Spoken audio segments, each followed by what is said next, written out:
We'll start today with the diencephalon. The diencephalon is in the core of the brain, and there are three main features. We can see the diencephalon in the pink, green, and orange portion of the image on the right. The naming of these three regions is based on the green region. The green region is known as the thalamus. Above the thalamus in pink is the epithalamus, which just means above the thalamus. And in orange is the hypothalamus, which means below the thalamus.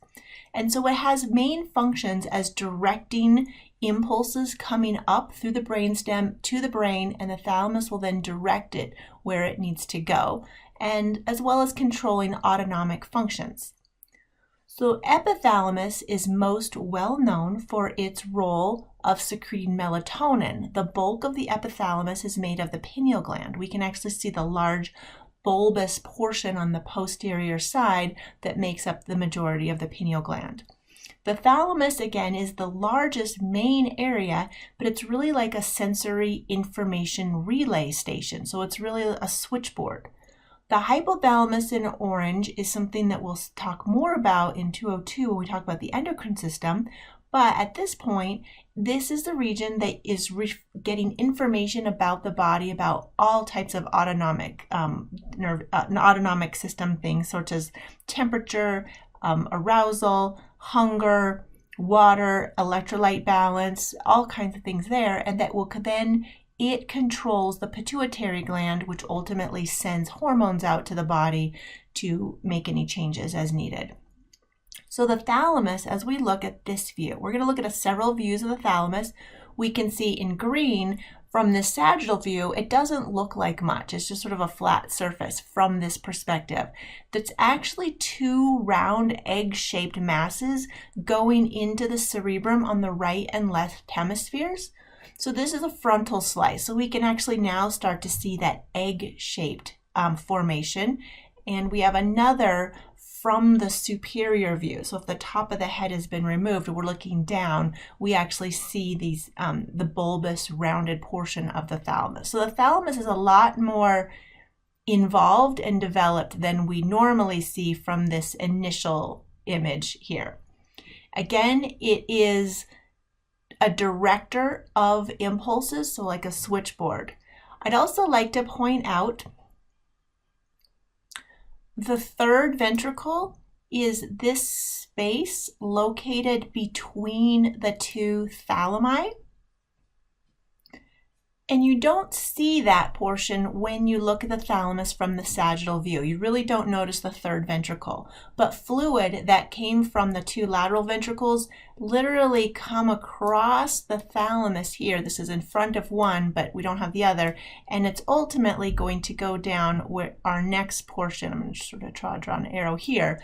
That's where it's going. So the third ventricle is this striped region.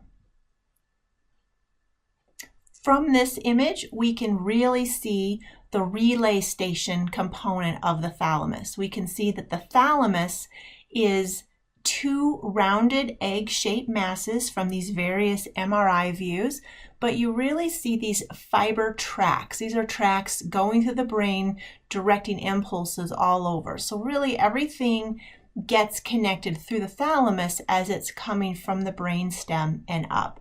So it plays a role in a number of things.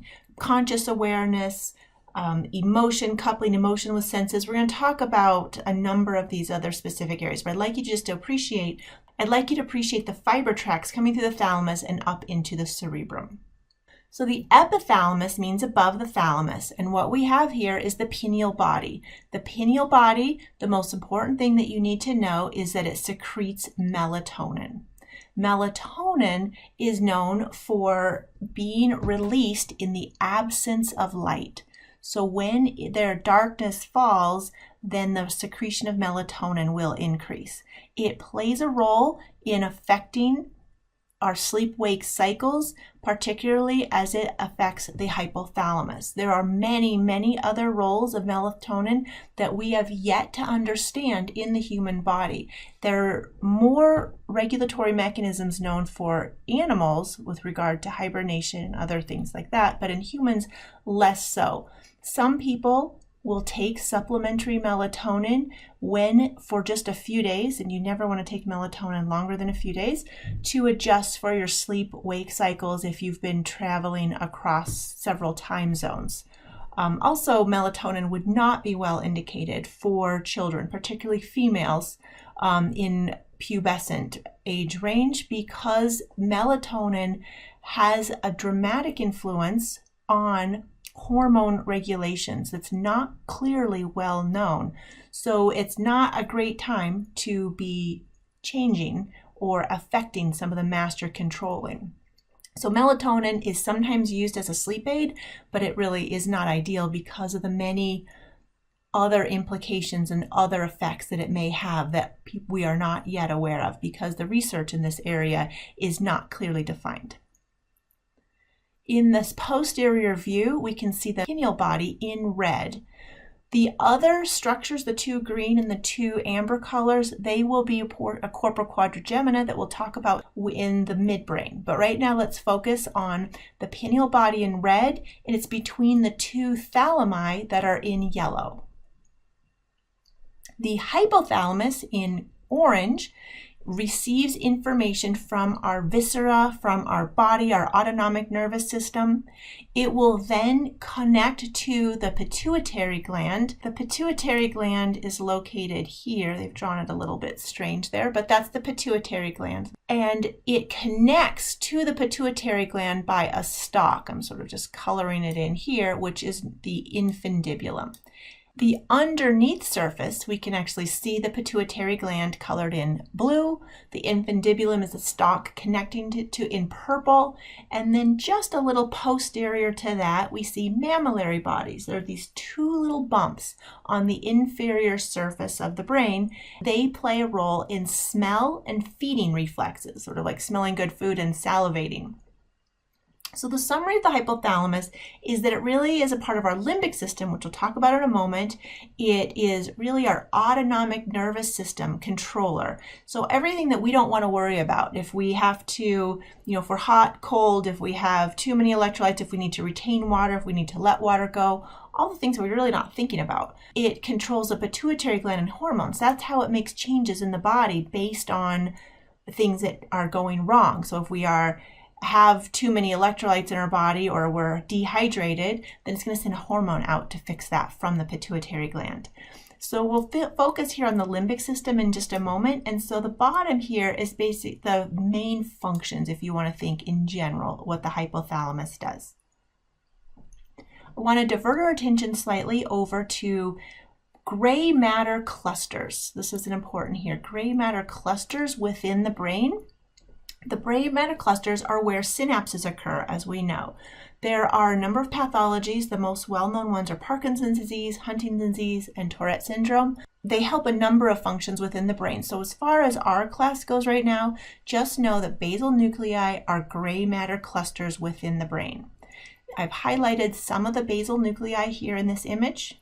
This other image shows the other clusters throughout the brain. So they're not always organized because they're just connection points where synapses are going to occur. In this brain slice, we can see in the midbrain off to the right, we can actually see that these things are literally darker. That's why they're called gray matter.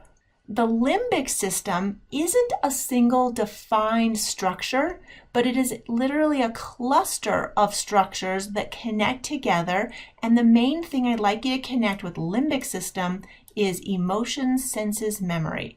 Example would be smelling yummy cinnamon rolls, and it gives you an emotion of comfort and remembering home when you were little. So your sense is smell of cinnamon rolls, and you're remembering fond weekends with your family in the winter eating cinnamon rolls. So you're creating these emotions, senses, and memory. The other important structures I really want you to know, and there will be a test question on, are what are the memory regions of our brain? The hippocampus and the amygdaloid body. The hippocampus is a little more important as far as what for our class, but those are the two main memory centers of the brain. The limbic system is connecting memory, but with our emotions and some of our senses. So this is a summary slide for the limbic system. I wanted to show you this image. I just jumped back to the hippocampus. This shows the hippocampus outlined in red in the upper image of the brain. Notice in the lower image of the brain how much smaller the hippocampus is. The lower brain is a patient with Alzheimer's disease. Because it's a main memory center of the brain, we can actually see literal atrophy and cell destruction taking place, that you end up in an Alzheimer's patient with these vacant spaces. So black just means fluid or empty space. So we can see in the healthy brain up above that it actually has tissue in it and it's a functioning hippocampus. The lower brain, we can see that there's very little functioning hippocampal tissue left. So this is a hallmark of Alzheimer's disease. So for the diencephalon, you should know each of the regions of the diencephalon. You should know some of the features of the hypothalamus, namely the infundibulum, the mammillary bodies, and then you should know the parts of the limbic system and memory. You don't need to know the specific anatomical parts. You really should know for the limbic system what it does, the emotions, sensory, and memories, and you should know the specific parts for memory, namely hippocampus and amygdaloid body.